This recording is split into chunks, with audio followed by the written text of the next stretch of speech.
बोलायचे. परंतु ज्या वेळेला मी दादा जालन्याला गेले आणि त्याचं काम बघितलं तेव्हा मलाच लाज वाटायला लागली की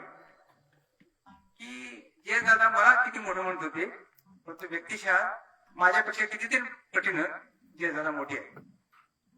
आणि अशा माणसाच्या सहवासात राहायचा योग आला आणि घडत गेलो. कधी कधी रात्री 12, 1, 2, 3 वाजेपर्यंत बसायचो. समोर बसल्या माणसाला डोळे झापायचे पण दादांच्या मात्र डोळे झापत नव्हते. उजळेपर्यंत दादा बोलत राहायचे. माणसं किती 2च 3 4 प्रत्येकाचं समाधान झाल्याशिवाय दादा पुढे जायचे. आणि अशा प्रकारे मेहनत मशागत करणारी व्यक्ती एक महान व्यक्ती होती. दुर्दैव असं आहे की आमच्या नातेवाईकांना दादांच्या समाजाला त्याचं मोठेपण कळत नाही, तितकी बुद्धी त्यांच्याकडे नाही. परंतु खऱ्या अर्थाने जे दादा कांबळे हे आम्हा सर्वांसाठी स्फूर्तीस्थान आहे. दादा असं म्हणायचे, खरं म्हणजे अंगावर चिवर न घालणारा भंतेजी म्हणून मी त्याला काय पाहतो. ते असं म्हणायचे, ज्यांनी आपल्या गरजा वाढवून ठेवलेल्या आहेत त्या लोकांच्या गरजेसाठी काय काय प्रयत्न करू शकते. ज्यांच्या गरजावर नियंत्रण आहे ती माणसं समाजाच्या कामासाठी येऊ शकतात. ज्यांनी स्वतःच्या गरजा वाढवून ठेवलेल्या आहेत ते स्वतःच्या समस्या होतात, दुसऱ्या समस्या काय सोडणार. आणि म्हणून त्यांच्या ज्या गरजा होत्या अत्यंत म्हणजे प्राथमिक गरजा, भूक लागली की पोटाला आधी एक भाकर पाहिजे आणि एका गावून दुसऱ्या गावाला द्यायला एक त्याला पैसे पाहिजे. याच्याशिवाय दादा तशी काही गरज नव्हती. दादा त्या लग्नामध्ये हमेशा अर्धी भाकरी एखादी भाकरी आहे. एका दिवशी म्हणा दादा कधीही भाकर आहे 2 दिवसात तुमची आहे मिळाली. नांदेडमध्ये एका गावाला होतो, नांदेडमध्ये पूजा एका आपल्या ध्येय दिली आहे. याच्यामध्ये कसे ठेवले की म्हणजे माझी शुगर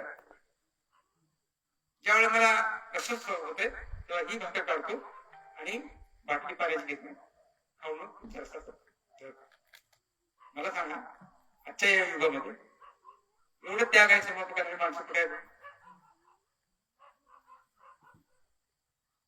2 दिवसाची शिळी भाकर खाऊन समाज प्रबोधनासाठी निघाला हा अवलिया माणूस. तो सगळं जन्मतो. किती भाग्य सगळं करायचं, किती अभिमान असायला पाहिजे सगळं करावं. होय गंगाधर सरकारची कांबळे GS कांबळे त्यांच्याकडचं मी आहे असा अभिमान तुम्ही सांगायला पाहिजे. लोक जेव्हा इथे जेव्हा स्मारक उभं होईल सगळं गाव सगळ्या महाराष्ट्रात भारतात जाईल त्यावेळेला मात्र तिथली लोक म्हणते होय होय आम्ही दादाच्या गावचे बरं का. परंतु त्याला वेळ लागणार आहे. आता श्रावण दादा गायकवाडांनी ते स्वप्न इथं आपल्यासमोर मांडलेलं आहे ते पूर्ण करण्याची आपली सर्व जबाबदारी आहे. दादा तुमची माझी ओळख नाही पण सारखं मी जय दादाचं नाव ऐकायचं. आम्ही बोचरम कांबळे यांचे स्मारक पूर्ण केले. आता BS आणि गायकवाड यांच्या मदतीने आमचा असा मानस आहे की येत्या 3 वर्षामध्ये असं स्मारक दादांचं स्वप्न या गावी व्हावं यासाठी आपल्या सर्वांना सगळ्यांना हात मोकळा सोडून यासाठी आपलं योगदान द्यावं लागणार आहे. त्यामध्ये मीही कमी असणार नाही. मलाही या ठिकाणी जे शक्य आहे की आपल्याला हे करणार नाही परंतु बाबासाहेबांच्या आशीर्वादाने माझी ऐकत आहे की देऊ शकतो तो शब्द या ठिकाणी देतो. परंतु हे स्मारक जेव्हा होईल पूर्ण होईल तेव्हा ते पाहण्यासाठी आपण सर्वांनी यावं अशी मी अपेक्षा करतो. कारण म्हणजे आजच्या कार्यक्रमाचा मी काही नियोजित बघता नव्हतो आणि बघता पण मी नाही, ते कार्यकर्ता आहे. तो कार्यकर्ता राहण्यात मला खूप आनंद आहे. हे सुद्धा मी दादाकडे शिकलो आणि म्हणून या ठिकाणी आज दातोला उद्या कार्यक्रम आहे त्याची खूप तयारी करायची होती. तरी पण दादांच्या कार्यक्रमात आपण जायला पाहिजे ही आंतरिक इच्छा मनात होती. मी डॉक्टर शरद गायकवाडला म्हणालो की 700 किलोमीटर इथे आलेले. मी त्याला म्हणालो चक्रूर हे दादाची जन्मभूमी आहे आणि त्या एका पवित्र ठिकाणाला आपल्याला जायचं आहे. मला माहित आहे तुम्हाला किती असणार आहे, कारण रात्री ते बसलेत एका गाडीमध्ये 9:30 वाजता शेवटची शीट मिळाली. खूप ते आदत आले, सकाळी आमच्याकडे येऊन त्यांनी मुक्काम केला, आराम केला. परंतु त्या आज काही वाटणार नाही, कारण आज जे दादाच्या जन्मभूमीमध्ये आपल्याला इथं येता आलं याचा आंतरिक आनंद त्यांना होत असेल. आणि म्हणून अशा प्रकारे जे दादा कांबळे यांचं काम पुढे घेऊन जायचं आहे. जे दादा कांबळे यांचे फक्त मोठेपण समोर आपल्याला सांगणार नाही, ते त्याही किती त्याग केलाय, त्याही 100% त्याग केलाय. आम्हाला त्यांच्याप्रमाणे 30-40% त्याग करता आला पाहिजे आणि तो त्याग करण्याचा हा एक निर्धाराचा हा दिवस आहे असं मी स्वतःला मानतो. आणि म्हणून आपण पुरेशा वापर त्यांच्या सर्वांची सगळेजण लाभार्थी आहोत. त्यामुळे आपल्या सर्वांची नैतिक जबाबदारी आहे की आम्हाला या चळवळीचं काम पुढे घेऊन जायचंय, धम्म चळवळ गतिमान करायची, त्यासाठी लागणारं तन मन धन हे सर्वांनी आपण दिलं पाहिजे अशा प्रकारची अपेक्षा करतो. आपण मला ऐकून घेतलं त्याबद्दल आपण सर्वांचे आभार मानतो. थांबतो. जय भीम, जय भारत, नमो बुद्धाय. यानंतर मी सन्माननीय डॉक्टर उपप्राचार्य अरुण कांबळे सर यांना विनंती करतो की त्यांनी मनोगत व्यक्त करावं.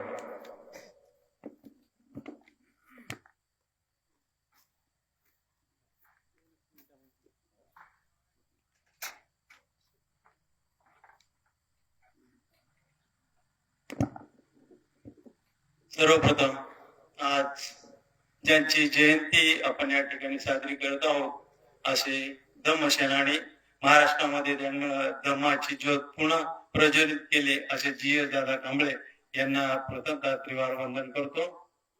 उपस्थित कार्यक्रमाचे सर्व प्रमुख अतिथी, 2च मिनिटांमध्ये मी फक्त माझं मनोगत व्यक्त करतो. आदरणीय माननीय देवीदास कांबळे यांनी हा जो आजचा कार्यक्रम घडवून आणला त्याच्यासाठी त्यांना अहोरात्र मेहनत केली, त्याबद्दल मी त्यांची सर्व टीम त्यांचं मी हार्दिक अभिनंदन करतो. मित्रांनो, दादांचं आणि माझं खरं तर म्हणजे एक अतूट नातं होतं. म्हणजे औरंगाबाद मध्ये आल्याच्या नंतर की 2023 पासन 2005 पासन जवळपास 2018 पर्यंत म्हणजे शेवटच्या क्षणापर्यंत दादांशी मी संपर्कामध्ये होतो. दादांचं काम सर्व मी स्वतः जवळून पाहिलेलं आहे. आणि पुस्तक जेव्हा देवीदासने मला सांगितले की सर अशा प्रकारचं आम्ही पुस्तक काढतोय आणि तुम्ही त्याच्यामध्ये एक लेख द्या, खरं म्हणजे त्यावेळेस मला थोडाही वेळ नव्हता. असं असताना सुद्धा माझ्याकडनं देवीदासनं जबरदस्तीनं लेख लिहून घेतला आणि मला तो दादाच्या प्रेमाखातर लिहावा लागला. गायिक होत नाही, परंतु तो मी लेख लिहिला. वाचक वर्ग त्याच्यावरती सर्वजण प्रतिक्रिया देतील अशी अपेक्षा बाळगतो. आणि दादांचं हे जे आताचं मनोगत या ठिकाणी गोडके सर असतील किंवा श्रावणदादा गायकवाड साहेब असतील यांना जो मनोगत व्यक्त केलं की या ठिकाणी त्यांची पुढची जी जयंती आहे त्या जयंतीला आपण सर्वांना या ठिकाणी स्मारक कसं उभं राहील त्याच्यासाठी प्रयत्न करावे असं सर्वांना आव्हान करतो आणि थांबतो. धन्यवाद. धन्यवाद सर. यानंतर आजच्या कार्यक्रमाचे प्रमुख वक्ते सन्माननीय अशोक पालके सर यांना अशी विनंती करतो की त्यांनी मनोगत व्यक्त करावं. परिवर्तनवादी चळवळीमध्ये योगदान देणाऱ्या सर्व महापुरुषांच्या विचाराला प्रथमतः विनम्र अभिवादन करतो. आज आपण GS दादाच्या जयंतीच्या निमित्ताने या ठिकाणी सर्वजण उपस्थित आहात आणि त्यांच्या जयंतीच्या निमित्ताचं औचित्य साधून आज आपण GS दादाच्या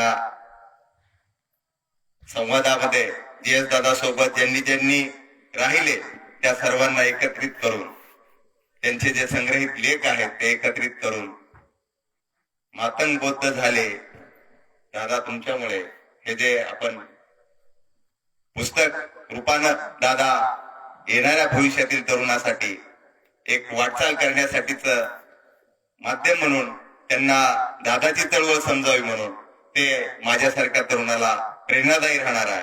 आणि त्या आजच्या कार्यक्रमासाठी अध्यक्ष म्हणून उपस्थित असणारे माझे मार्गदर्शक आदरणीय प्राध्यापक डॉक्टर शरद गायकवाड सर, आपल्या सत्यशोधक समाज महासंघाचे महाराष्ट्राचे अध्यक्ष आदरणीय BS नरसिंगे सर, आदरणीय घोडके सर, आजच्या कार्यक्रमाला उद्घाटक म्हणून उपस्थित असणारे श्रावणदादा, मंचावरील सर्व सन्माननीय पाहुणे मंडळी आणि समोर जमलेल्या सर्व बंधू आणि भगिनींनो,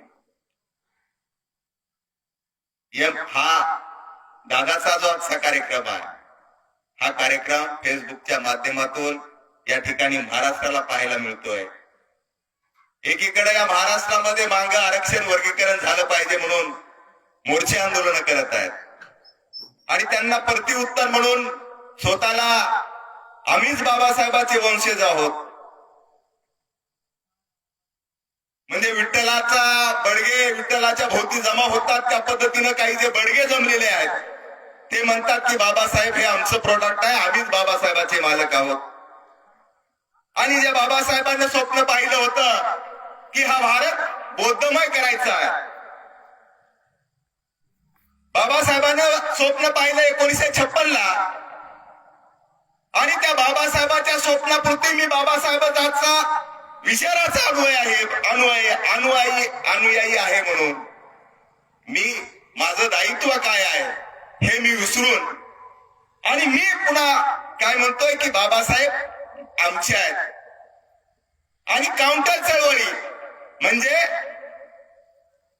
आम्ही स्वतःला विचाराचे अनुयायी म्हणणाऱ्या माणसांनी म्हणजे त्यांच्या विचार करण्याचा परी किती मोठा आहे बघा.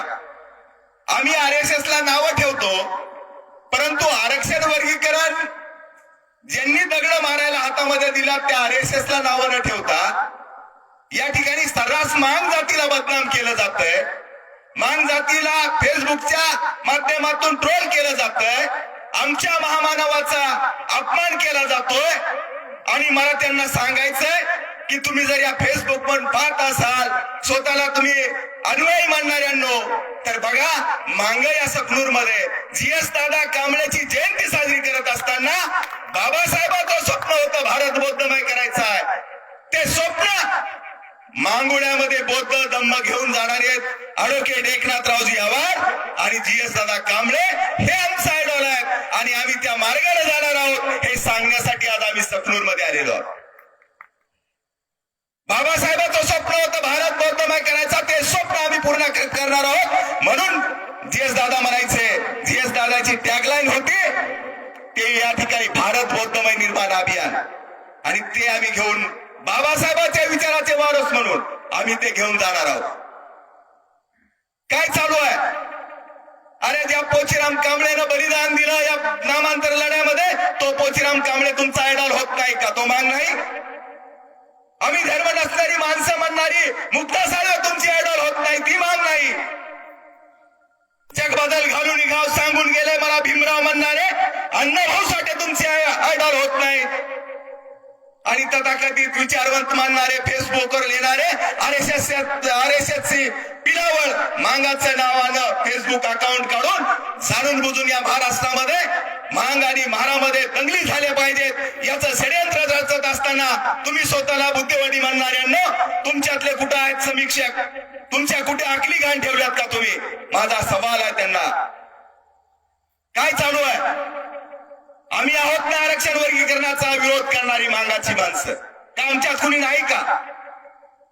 परंतु माझ्या समाजाला गुमराह करून विरोध दिशेला घेऊन जाणारे RSS आहे, त्यांना उघडं पाडण्यासाठी तुम्ही बांधवांनो आम्हाला मदत केली पाहिजे.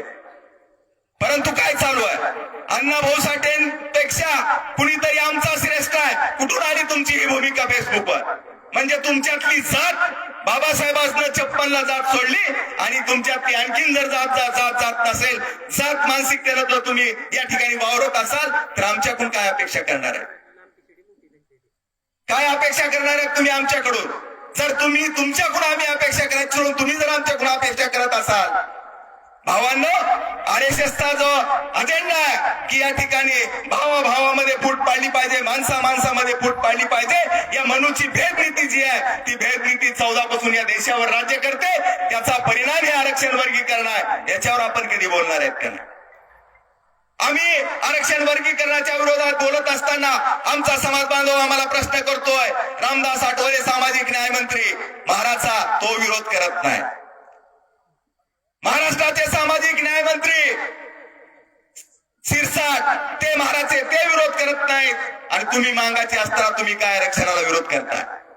आमचे बांधव आम्हाला प्रश्न करतात, परंतु जाणून बुजून आरोपीच्या पिंजऱ्यामध्ये माझ्या जातीला माझ्या समाजाला तुम्ही उभा करण्याचा प्रयत्न करत आहेत, परंतु माझ्यासारखे हजारो तरुण आहेत जे फेसबुकला लिहितात आमच्या समाजाचा म्हणजे गुमराह झालेल्या समाजाला दिशा देण्याचं काम आम्ही करत असताना मला तुम्हाला सर्वांना सांगायचं आहे, आजच्या या दादाच्या भूमीमधून मला तुम्हाला सांगायचं आहे की बघा, या ठिकाणी बौद्ध चर्मकार म्हणजे मातंग चर्मकार या ठिकाणी भूमिका घेऊन म्हणतोय की आम्हाला मराठवाड्यामध्ये बाबासाहेबांच्या या ठिकाणी पदपर्शानं पावन झालेल्या मिलिंदच्या परिसरातून आम्हाला परत एकदा मराठवाड्यामध्ये धम्माची चळवळ गतिमान करायची, हे आमचं आदर्श, हे आम्ही जे स्वीकारतोय हे तुम्हाला दिसत नाही का? याच्यावर बी तुम्ही लिहा, याच्यावर बी तुम्ही लिहिलं पाहिजे अशी मला तुम्हाला विनंती करायची आहे. आणि दादाचं या ठिकाणचं जे स्मारक आहे ते आमच्यासाठी उद्याचं भविष्यातलं आमचं शक्तिस्थान होणार आहे आणि ते आपण निर्माण करण्यासाठी सगळ्यांना मिळून प्रयत्न करूया. वेळ भरपूर झालेला आहे, मला शरद दादाला ऐकायचं आहे.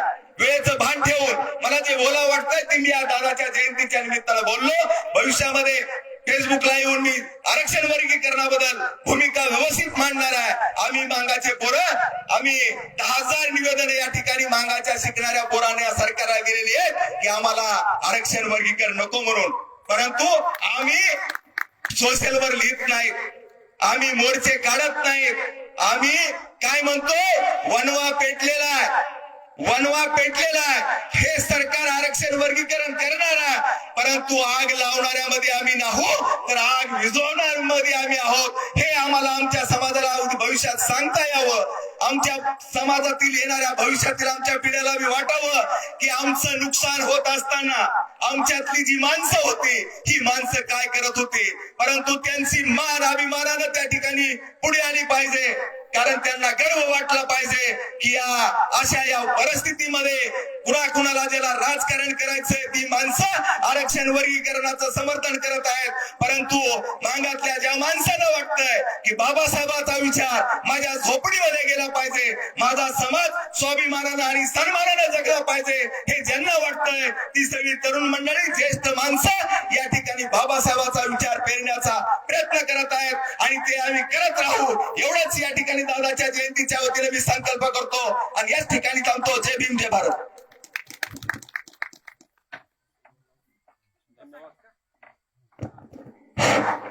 धन्यवाद सर. यानंतर सत्यशोधक समाज महासंघाचे राज्याध्यक्ष आमचे मार्गदर्शक सन्माननीय आदरणीय DS नरसिंगे सर यांना अशी विनंती करतो की त्यांनी मार्गदर्शन करावं.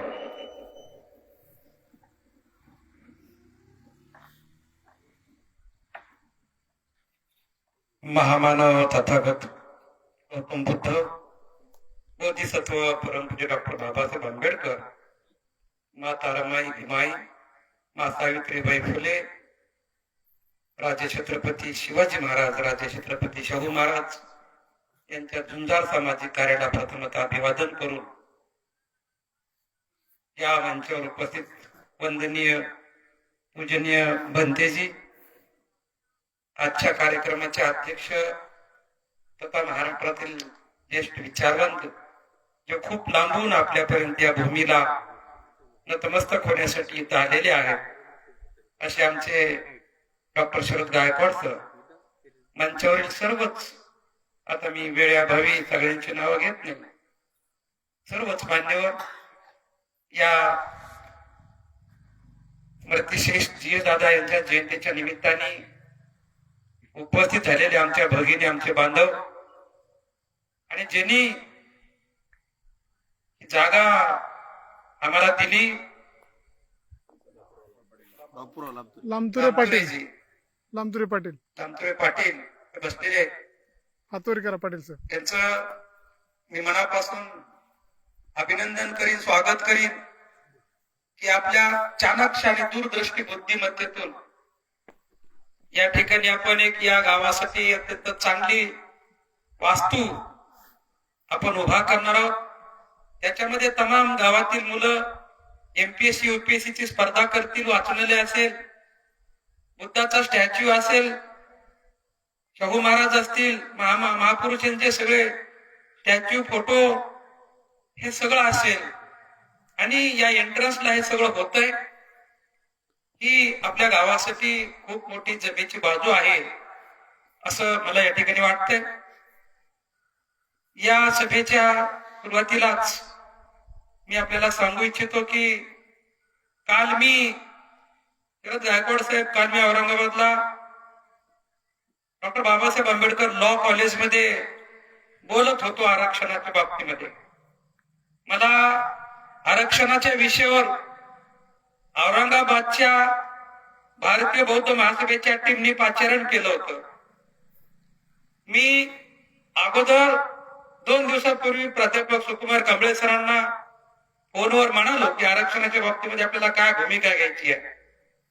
ते म्हणाले तुम्ही मौन बाळगा. मी पण मौन बाळगलेला आहे. पण मी म्हणलं तुम्ही असं किती दिवस मौन बाळगणार आहे? भांडणं झाल्यावर, डोकं फुटाफुटी झाल्यावर काही तोपर्यंत किती दिवस मौन बाळगायचे आपल्याला? ते म्हणले थांबा जरा गडबड करू नका. मी म्हणलं ठीक आहे. आणि औरंगाबादकरांनी त्या ठिकाणी मला बोलवलं.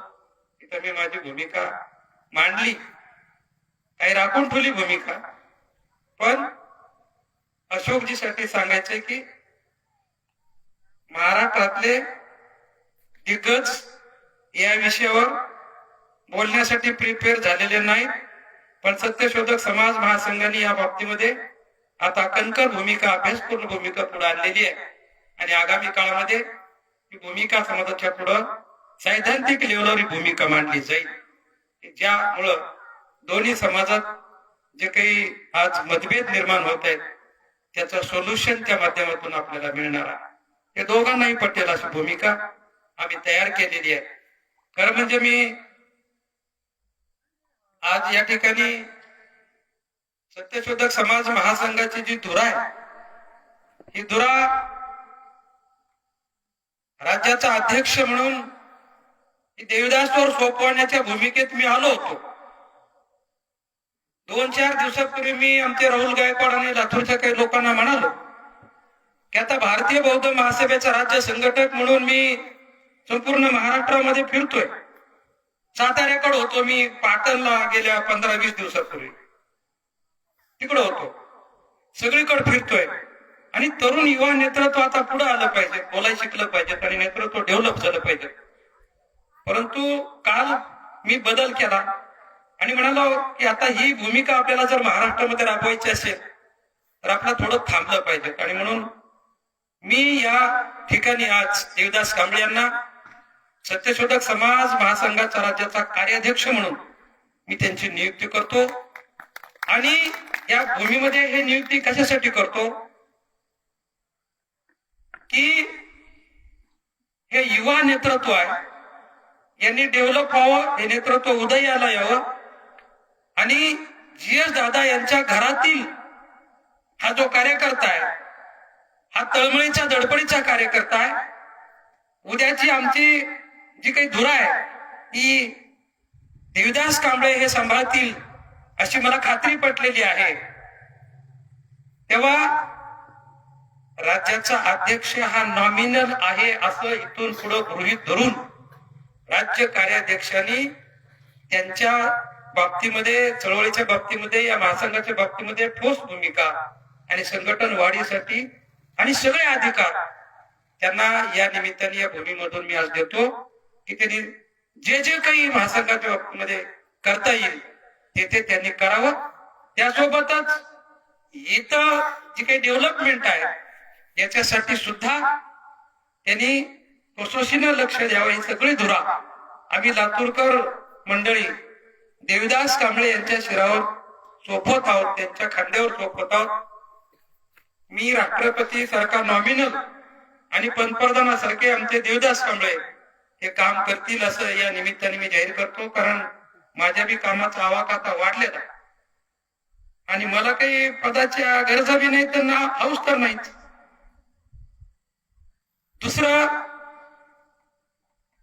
डॉक्टर मारुती गवलवाड साहेबांची मी नियुक्ती राज्याचा उपाध्यक्ष म्हणून करतो की त्यांनी या पदाची धुरा सांभाळावी. आणि तिसरं, आमचे राज्य संघटक म्हणून छगन लष्करे हे राज्य संघटक म्हणून त्यांनी या कामाची धुरा व्हायची. आणि आमचे ऍडव्होकेट प्रमोदजी कांबळे हे आमचे राज्य सल्लागार, कायदेशीर सल्लागार असतील.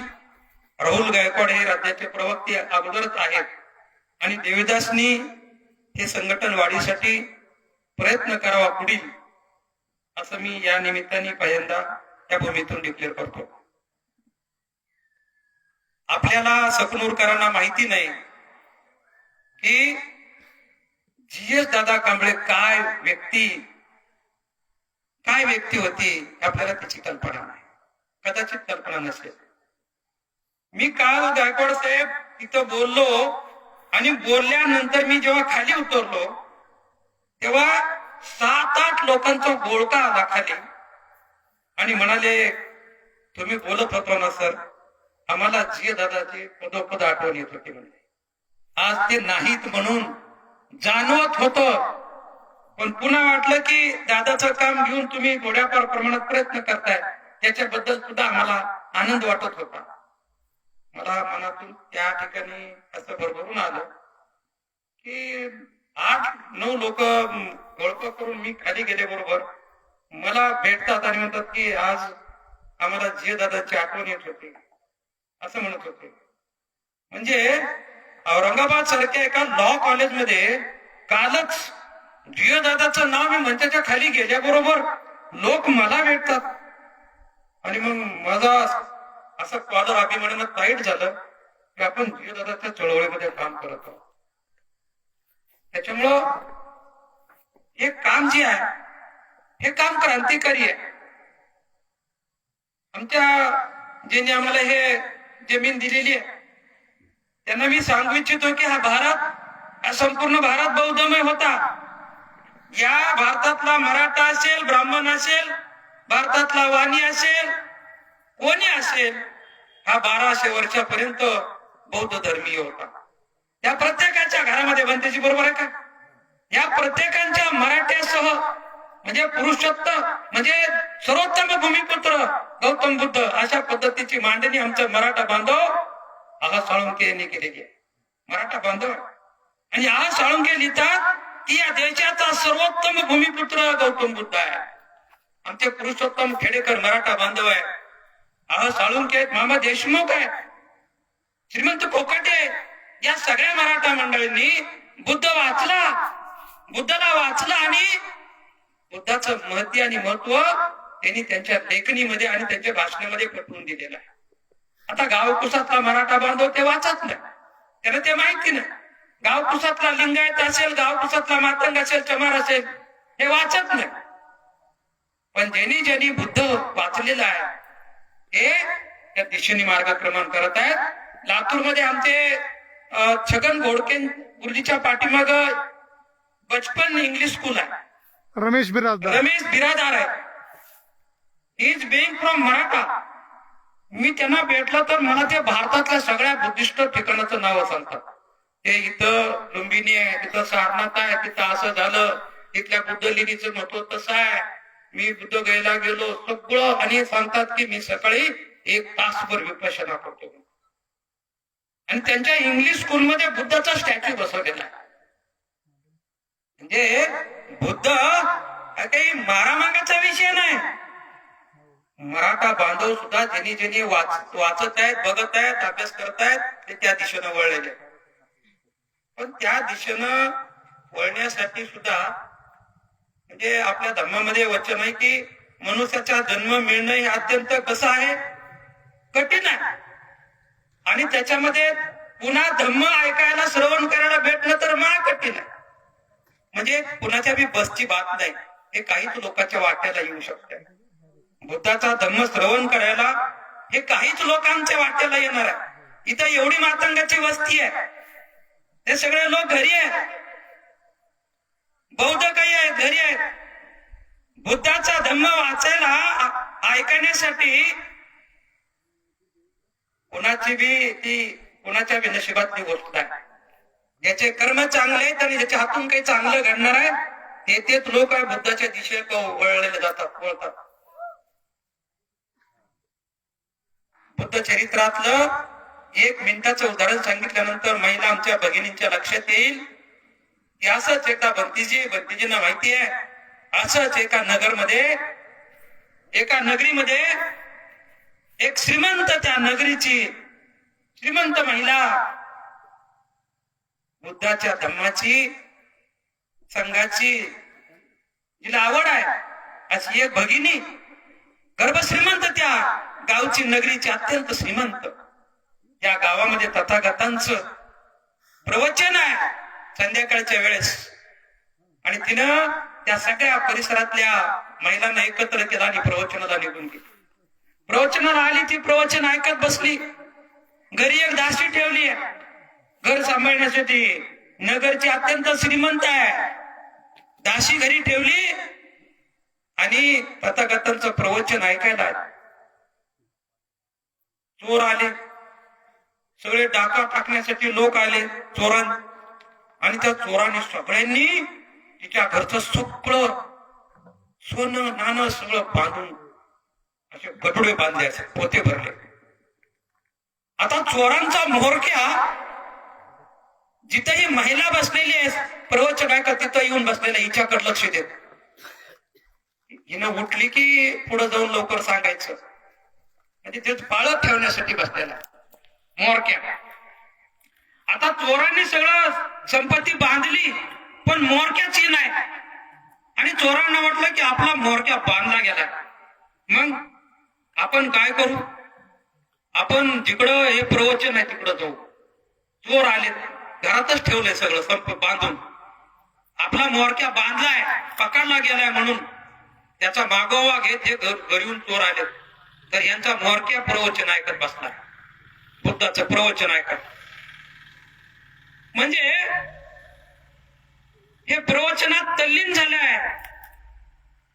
आणि हे जे चोर आले तर त्यांनी आपल्या म्होरक्याला बघितलं तर म्होरक्यात तल्लीन होऊन ऐकायला. आणि हे चोर म्हणले एवढा आपला बॉस काय ऐकत बसला, आपण जर ऐकू बरं म्हणजे थोडं. मग त्यांनी बसले ऐकत. बसल्यानंतर ते श्रोतापन्न झाले चोर. आणि तथागत सांगत होते माणसाचं जीवन क्षणभंगूर आहे, काहीच घेऊन जायचं नाही आपल्याला, आहे ते सगळं इथं ठेवून जायचंय. आणि जे काही जीवन आपल्याला मिळालेलं आहे ते सुखमय कसं जीवन होईल, या आलेल्या जन्माचं सार्थक कसं होईल, चांगलं जीवन आपल्याला, सुखमय जीवन कसं आपल्याला या ठिकाणी उपभोगायचं आहे, आणि कमी आयुष्य मिळालेल्या जीवनाचं आपल्याला सोनं कसं करायचं वगैरे तथागत सांगत होते. आणि सगळे चोर श्रोतापन्न झाले होते.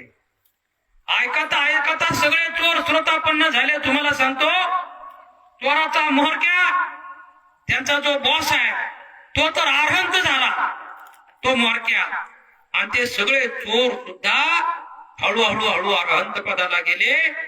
त्यांनी चोरी सोडली आणि ते त्या मोठ्या उच्च पदाला पोहोचले. अशा पद्धतीनं बुद्ध चरित्रामध्ये बुद्धाच्या धम्मामुळं माणसं कोण होते काय झाले ते तिथंच तसंच राहिलं. ते बांधलेलं यांच्यात परिवर्तन झालं. आणि हे जे जीवन मिळालेलं आहे ना आपल्याला, जे काही इतकी धडपकड आहे, हे चोर म्हणून समाजात शिक्का आहे, अपमानित जीवन आहे, ते आता बदलून टाकू अशा पद्धतीची त्यांची भावना तयार झाली. लक्षात, बुद्ध चरित्र ज्यांनी ऐकलेलं आहे, बुद्ध चरित्रातून काय काय माणसं बनलेले आहेत इतिहासामध्ये. आणि म्हणून आमचं ते म्हणणं आहे, महाराष्ट्रातल्या मान समाजाला जर आपली प्रगती करायची असेल तर त्यांनी बुद्ध समजून घेतला पाहिजे. नुसत्या महार समाजाला शिव्या देऊन चालणार नाही. बौद्ध समाजाचा आपण आग्रह घेत, त्यांचं जे काही चांगुलपण आहे ते शिकलं पाहिजे. त्याच्या 2 कॅटेगरी आहेत, काही महार आहेत आणि काही बौद्ध आहेत. बौद्ध चांगले आहेत, आम्हाला तर सगळीकडे बौद्ध भेटतात तर चांगले भेटतात. आता काल मी गेलो भाषणाला तर मी काहीच म्हणलो नव्हतो. एका बौद्धाने माझ्या खिशात 1000 रुपये घातले. तर म्हणे जाताल येताल कसं तुम्ही, राहू द्या तुम्हाला, राहू द्या. मी म्हणलो तर मी सफारी घालून गेलो, कुणाला पैसे मागणार मी, आणि कशासाठी मागू. भारतीय बौद्ध महासभेने मला बोलवलंय, मी त्या संघटनेचा नेता आहे, आणि ते कुणाला पैसे मागणार मी. भले माझ्याकडे पैशाची अडचण होती आणि मी घरी येऊन फोन वर काही पैसे मागून घेणार होतो, पण एक जणांना माझ्या असं खिशात 1,000 रुपये घालते, गोडके गुरुजी कधी कधी असे माझ्या खिशात 500 रुपये घालतात, 1,000 रुपये घालतात. तसं म्हणजे चांगले बौद्ध आहेत ना, लय आहेत, बरोबर आहे का अशोकराव?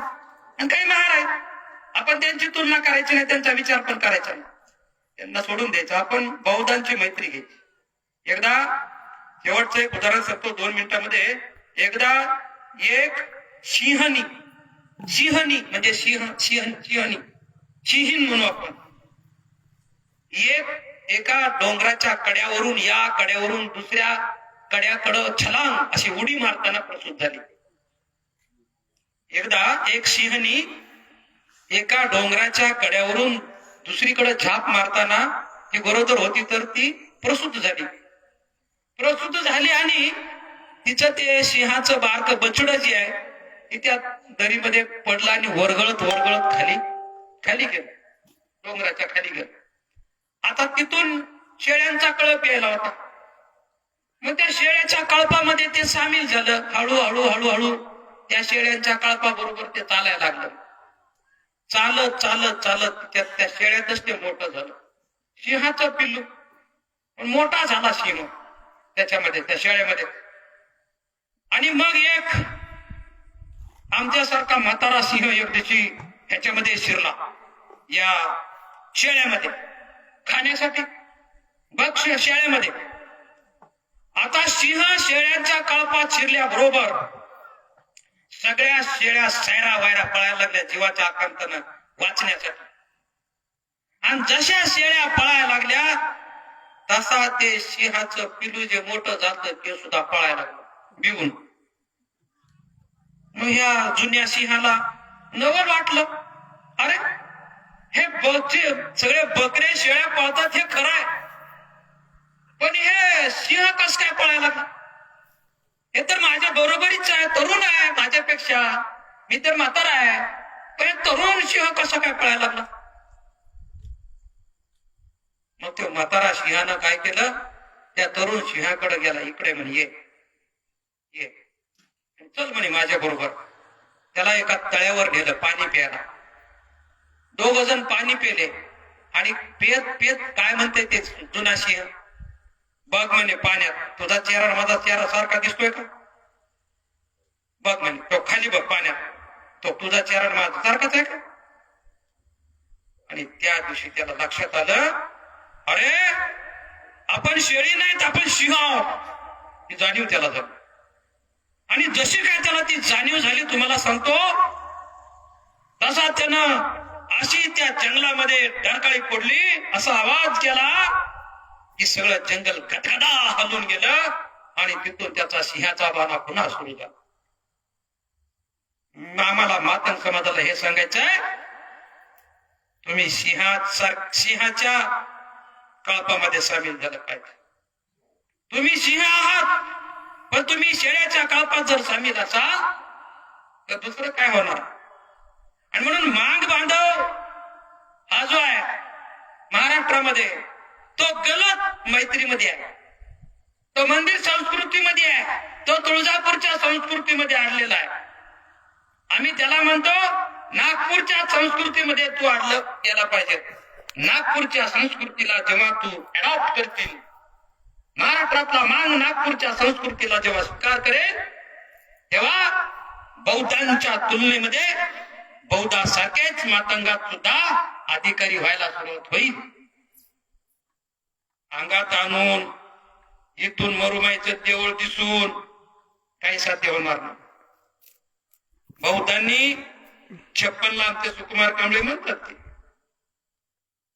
बौद्धांनी देव फेकले आणि मांगाने ते वताला जाऊन अडवले, पण मांगाचा काही उद्धार झाला नाही. आणि जी दादा कांबळेंनी हे मांग समाजासाठी, ओबीसी समाजासाठी, चर्मकार समाजासाठी आमचे श्रावण दादा आहेत यांनी सुरुवात केलेली आहे. या देशामध्ये ब्राह्मणाच्या पाठोपाठ फक्त बौद्ध हे प्रगतीच्या पातळीवर आहे. बौद्ध प्रगतीच्या पातळीवर आहे.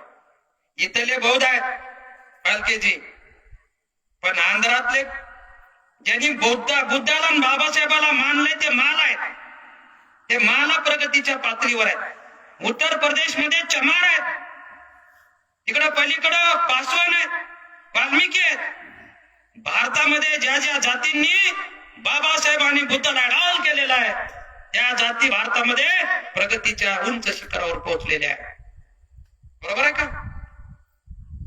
आणि म्हणून मांग समाजाला जर त्याचा उद्धार करायचा असेल तर बाबासाहेबांनी बुद्ध हे काही महार समाजाची मक्तेदारी नाही, हे आपण तत्वज्ञान आहे, हे जागतिक तत्वज्ञान आहे, ते आपण स्वीकार करून आपला उद्धार केला पाहिजे. ही भूमिका आमचे नेते दादा कांबळे यांनी घेतली आणि त्या दृष्टीनं महाराष्ट्रामध्ये बऱ्यापैकी यश मिळालं. आज दादांनी भूमिका जी घेतली त्या भूमिकेला काउंटर करण्याचं काम, जसं काही मान समाज महाराष्ट्रामध्ये बुद्धाच्या दिशेनं जाऊ लागला तशी मांगाची आरक्षणाची चळवळ गतिमान झाली, अबकडची गतिमान झाली. नुसती गतिमान झाली नाही, मांगाच्या पुढाऱ्यांना आरक्षणाच्या सुपाऱ्या मनवादी लोकांनी दिल्या, त्यांना साधनं दिली, भौतिक साधनं दिली आणि आरक्षणाच्या लढ्याला उचलून मांग हा बुद्धाकडे जाणार नाही म्हणून तजवीज केली. मांग हा अज्ञानी राहील आणि तो पुन्हा आमची चाकरी करील, तो पुन्हा गुलाम होईल, अशी भूमिका या अडून घेतलेली आहे. शासक जातीचं आरक्षणात भांडण लावून आरक्षण खतम करणे हा शासक जातीचा जो डाव आहे तो आपण बौद्ध आणि मातंगांनी हाणून पाडण्यासाठी पुढे आलं पाहिजे. त्या दृष्टीनं जागृती झाली पाहिजे असं मला वाटतंय. आणि गायकवाड साहेब त्या दिशेनं आपण काम करू. माझ्याकडं 80% प्लॅन ठरलेला आहे दोन्ही लोकांना पटण्यासारखा. मला खात्री आहे कोणी नाही म्हणणार, ते त्यांना पटेल आणि या दोन्ही घटकांना पुन्हा आपण एकत्र करू. आणि बुद्ध आणि बाबासाहेबांचे आणि आमचे नेते दादा कांबळे यांनी हे जे स्वप्न उराशी बाळगलं ते स्वप्न अधिक पुढे घेऊन जाण्याचा आपण प्रयत्न करू. एवढं या निमित्ताने बोलतो. आणि ज्यांना ही जबाबदारी दिलेली आहे ही जबाबदारी आपण अधिक गतिमान करावी. मी अगोदर सांगितलं की मी आज मुक्त होणार होतो या जबाबदाऱ्या तुमच्यावर सोपवून, पण मी थोडा बदल केला. पण सगळे या अनुषंगाने जे काही करतायत त्याचे सगळे अधिकार आपण वापरून या ठिकाणी आमचे हेमंतजी आहेत, हेमंतजी आहेत का गेले? या ठिकाणी आपल्या गावाचंही वैभव आहे. इथं अत्यंत सुंदर अशा पद्धतीनं दिमागदार स्मारक कसं होईल, त्याला इंट्रिगेट बुद्धिस्ट कल्चरचं कसं होईल, कारण आपण सगळे मराठ्यासह सगळे बौद्ध होतो हे मी पहिलं सांगितलं. हे काही एका जातीचा विषय नाही. जे आज्ञानी त्यांना वाटतंय बुद्ध महाराज आहे, जे आज्ञानी मांग आहेत, जे आज्ञानी मराठा आहेत, आज्ञानी जे कुणी त्यांना वाटतंय बुद्ध हे महार समाजाचे, आमचे नाही. पण बुद्ध हे मानव जातीची आहेत. ही गोष्ट ज्यांच्या लक्षात आलेली आहे त्यांची प्रगती झालेली आहे. तेव्हा हेमंतजी आपण या कामाकडे विशेष लक्ष द्या. एवढी मोठी संधी आपल्याला चालून आलेली आहे. लातूरकरांनी हे जे काही निर्णय घेतलेला आहे त्यांनी बिचाऱ्यांनी आमचे राहुल गायकवाड आहेत, छगन गोडके, तुळशीराम आहेत, यांनी खूप मोठा शेअर्स, कांबळेजी, संजय नाना आहेत, यांनी काही मला वाटते लाखभर रुपये उसने घेतले त्यांचा शेअर्स देऊन, दुसरे घेतले उसने. आणि त्यांना मी सांगितलं माझ्याकडे बी काही देणे ते मी देतो. आमचे अरुणजी ज्यांना शक्य आहे ते पगारी लोक आहेत त्यांनी ह्याच्यामध्ये खारीचा वाटा उचलावा. आणि हेमंतजी लक्ष देतील, देवदास लक्ष देतील आणि या ठिकाणी अधिक चांगल्या पद्धतीनं स्मारक हे निमित्त आहे. लोकांना बनवणे हे आपलं खरं टार्गेट आहे. या गावातले विद्यार्थी वाचन करतील, चळवळ समजून घेतील, हे आपलं उद्दिष्ट आहे. हे उद्दिष्ट आपण साकार करण्यासाठी कटिबद्ध होऊया. या परिसरामध्ये पोचराम कांबळे यांच्या नंतर हे दुसरं स्मारक होत आहे. हे आपल्यासाठी खूप मोठी जमेची बाजू आहे. बरोबर आहे का भंतेजी? पोचराम कांबळेचं स्मारक पलीकडे आहे, जे दादांचं स्मारक इथं आहे. हे मुखेडसाठी खूप मोठं काम आहे. आणि भंतेजी आपल्या सोबत आहे. देवीदास भंतेजींना आपण सोबत घेऊ. आणि गरज पडली तर पुढच्या वेळेस आपण ठरवून गाड्या करून लोकांना बोलवून घेऊन इथं तुम्ही आमदार बोलवा, खासदार बोलवा, बंती जी आहेत याचा समाज कल्याण अधिकारी, समाज कल्याण विभागाचे फंड घ्या, त्याचे आपलं समाज मंदिर बांधण्याचा फंड आहे, समाज मंदिराचं बांधकाम त्याच्यात होते, काही काही वेगवेगळ्या योजना आहेत, त्याच्यामध्ये तुम्ही लक्ष द्या. सगळे तुम्हाला आम्ही पावर दिल्या तर मी नामदारी आहे, मी पद कधीही सोडायला तयार, आजच सोडायला तयार आहे, होतोच. फक्त आता मला थोडं वाटलं कालपासून की हे जे काही आलेलं वार आहे हे वार आपण रोखलं पाहिजे, आणि म्हणून तो जो काही मी प्लॅन केलाय तो तसाच थांबून जाईल, म्हणून मी थोडा चेंज केला. पण ह्याच्यात लक्ष घालून आपण हे काम पुढे घेऊन जाऊ. तेव्हा मी आज देवीदास कांबळेकडून आणि आमचे मारुती गौलवाड सर कडून विशेष अपेक्षा व्यक्त करीन की बाबांनो हे काम आता तुम्हालाच करायचंय दोघांना, कारण तुम्ही या तालुक्याचे जिल्ह्याचे भूमिपुत्र आहेत. आम्ही लातूरून यायचं आणि काय काय करायचं, आमचं किती अंतर आहे, बरोबर आहे का? आम्हाला नाही करता येत, आम्ही आमची मर्यादा जाहीर करून सांगतो की आमची ती मर्यादा आहे, ते तुम्ही करा आणि तुम्ही ते कराल अशी अपेक्षा व्यक्त करतो. थांबतो. जय भीम, नमो बुद्धाय.